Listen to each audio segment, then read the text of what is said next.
So hello everyone, my name is Michayne Stoney and I have had the pleasure of conducting my practicum with the immaculate guidance of Dr. Nathan Nachowski and Ngozi Joe Ikechebelu through the community-based health equity research group here at the University of Victoria. As such, I would like to first acknowledge the Lekwungen people on whose traditional territory the university stands, and the Songhees, Esquimalt, and Wisanic people whose historical relationships with the land continue to this day. My work throughout this time has entailed exploring the community empowerment of African migrant women across British Columbia who are living with HIV, and I am so excited to share, so let's dive right in. So I will first introduce you to why my project was relevant from a public health perspective and shed light on the context in which it enhanced my learning experience. We will then dive into main learnings and key takeaways, and I will then welcome any questions that you may have. One aspect of my practicum involved conducting a scoping literature reviews to study the social determinants of health for sub-Saharan African women living in Canada with HIV. However, my presentation today will focus mainly on the takeaways and main learnings stemming from direct community engagement initiatives that I was also involved with as a part of this experience. So throughout the years, migration of women from sub-Saharan African countries to Canada has increased due to varying push and pull factors. Some of these push factors include economic stress, wars and violence, and environmental disasters. On the other hand, more productive environments and the possibility for higher wages and stability become increasingly attractive and encourage migration to Canada.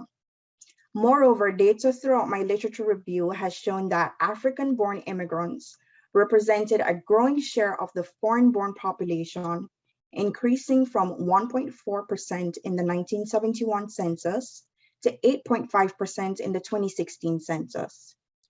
African women bring a wealth of knowledge, talents, and skills, but are often plagued by significant health inequities, including lack of access to healthcare and racial stigma and discrimination. More specifically to my work throughout my practicum, research has also demonstrated that migrant sub-Saharan African women living with HIV have significant challenges related to disparities in healthcare. These disparities include stigma due to HIV status, lack of access to primary healthcare, racial discrimination and stereotyping, and cultural barriers leading to communication difficulties throughout society. Additionally, throughout the population of interest, the women have varying grasps of the English language, which further limits their access to health resources they need. Undoubtedly, these disparities significantly contribute to adverse health impacts as these women and their families grapple with deteriorating mental health, feelings of hopelessness and despair, and other factors which negatively influence the overall health and well-being of African migrant women within Canada. So in recognizing the lack of support for these communities, resources have been dedicated to address these concerns. And for example, throughout my practicum, I had the opportunity to engage with 13 community participants who were recruited across British Columbia by leveraging existing partnering organizations such as the Afro-Canadian Positive Network of British Columbia, or the APCNet. And just for some background, the APCNet was founded in 2009 and currently operates within British Columbia to provide resources for refugees, immigrants, and Canadians of African descent coping with HIV or AIDS. So this event, it was a winter retreat. It commenced on Friday, January 28th, 2022. It was a three-day event and was geared towards uniting community participants and creating opportunities to share their lived experiences and build community. The event also created an avenue for community participants to develop open dialogue, trust, and understanding. Here, participants shared their raw, unfiltered, first-hand accounts of the direct impacts varying health inequities had on their immigrant experience.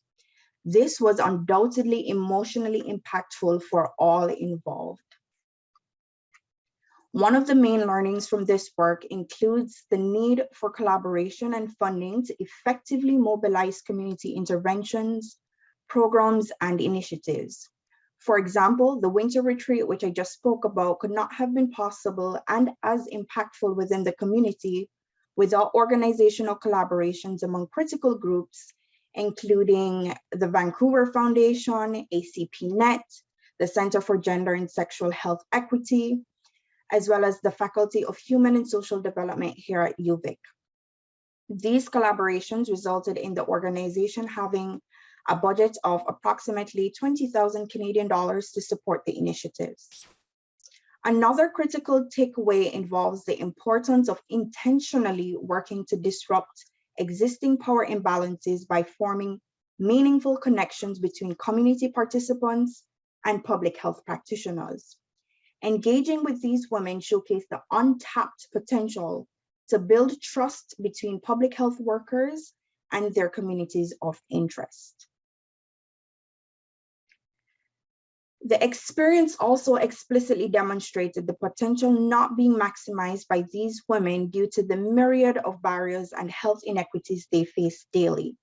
Some of their daily challenges that were noted during the event include feelings of loneliness and isolation, dealing with cultural erosion, neglect and resentment from relatives and friends due to HIV status, barriers to education, lack of access to medicine and clinics for their HIV care, feelings of denial and shame regarding HIV status, and also dealing with racism, ethnicism, and tribalism.